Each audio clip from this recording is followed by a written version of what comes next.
guys, we're here with Russ and his beautiful 72 GS Convertible he got done with recently. Pretty neat car, and he did most of the work himself. Russ, tell us a little bit about this car and where you got it and a little bit of its history. I got the car from a gentleman who was in New York, and he actually had a GS for about 40 years. And this was his father's car that his father owned in 25 years. He inherited the car when his dad died, and then he decided to sell it, I think probably 10 years or so afterwards. I actually got to know him because I was restoring some Buicks in the past, and we contacted on on the internet, and he told me about the car. So the neat story behind it was his dad actually was on the in Pearl Harbor on the USS West Virginia, and since I lived in West Virginia, he thought it was pretty cool that that the car was going to go back to West Virginia, and after seeing some of the work that I'd done, he felt good enough to sell me the car. So I purchased the car in New York probably about 4 years ago, and I drove it home. It was a driver quality. At the time then it was actually black, but it was still in pretty decent condition. So I drove the home intending just to do a driver quality restoration and get it to restore. So I actually put it in the garage and got some other projects and started restoring the car, and ended up one piece led to the next, and I found more and more, so I ended up just restoring the whole car. And that car was actually from Texas, so it was in pretty good condition overall. It's actually one of 645 cars in 72, and supposedly from what I've been told there's only 36 this color called Heritage Green. The car is done completely stock. It's a 350 matching numbers with documentation, and the idea was to do it pretty much as close as possible to the original. After talking to the guy, I've kept in touch with him and sent him the pictures, and actually his mom is still alive, and she actually got to see the car fully restored, which was very cool. He said she actually started tearing up when she saw the car, because they used to drive him back and forth and take cruises in it when he was a child. So right. Very neat.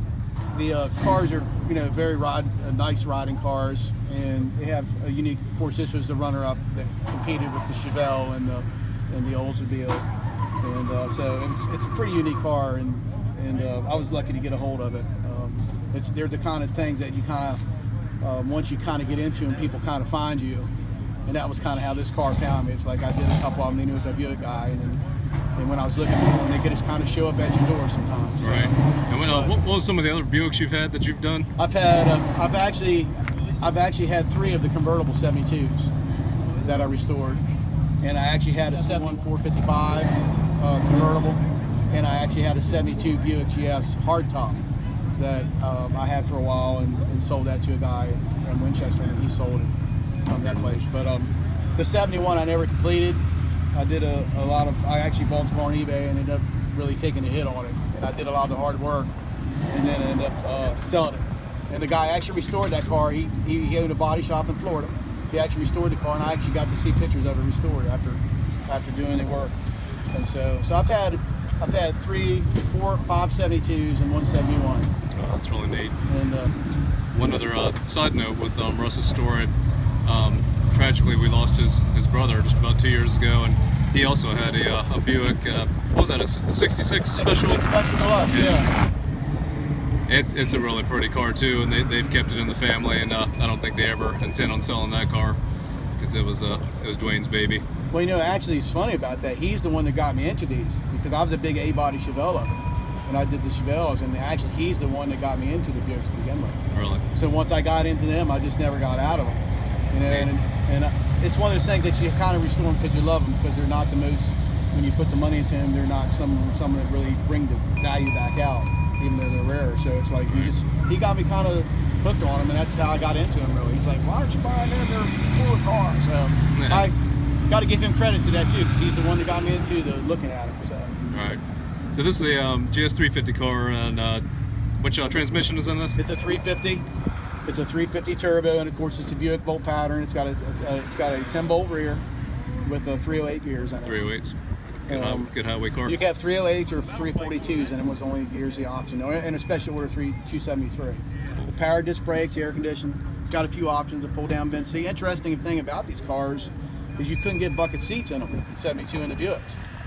You'd had to do an SCO order, they call it, a special order to get them, and also they didn't offer the color black in them, or black interior. Did not know that.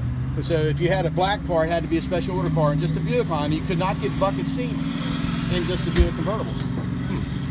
But you could get them Oldsmobile and some of the other ones. For some reason, the Buick line, they didn't offer the bucket seats unless it's a special order or you knew somebody. That's something else I didn't know about this. And nobody knows why, really. It's just they didn't offer a black seat and they didn't offer the bucket seats. One of those quirky manufacturer things that was lost to time of the reasoning why. Now you could get them though, and then on the trim tag here, if you look at the trim tag, this one's done exactly like the trim tag. Okay. If you look on it, will say, and if it has a special paint code, for instance, if you order black, it would say SCO, or it has 2 slashes on the paint code. Right. If on the seat trim, it would have SCO for special order car or whatever.